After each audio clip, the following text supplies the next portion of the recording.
22শে জুলাই মুখ্যমন্ত্রী মমতা বন্দ্যোপাধ্যায় আমাদের পাড়া আমাদের সমাধান নিয়ে একটি প্রকল্প সাংবাদিকদের সামনে ঘোষণা করেন। তা এতদিনে আমরা সবাই কম বেশি অনেকেই জানতে পেরেছি। এই প্রকল্পটির কাজ শুরু হবে 2রা আগস্ট থেকে। এটি চলবে 15ই নভেম্বর পর্যন্ত বলে এখনো পর্যন্ত জানানো হয়েছে।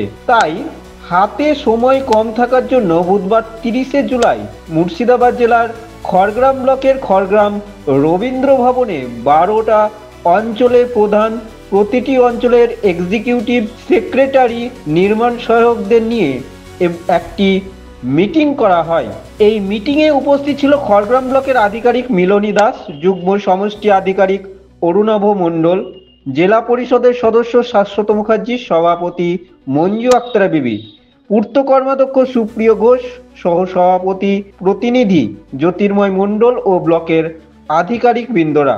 যদিও আজকের এই মিটিং নিয়ে খড়গ্রাম ব্লকের বিডিও মিলনী দাস আমাদের কেটিএন বাংলা টিভির চ্যানেলের ক্যামেরার সামনে আমাদের চ্যানেলের প্রতিনিধি রফিকুল ইসলামকে কি বলেছেন শুনবো যেতে যেতে।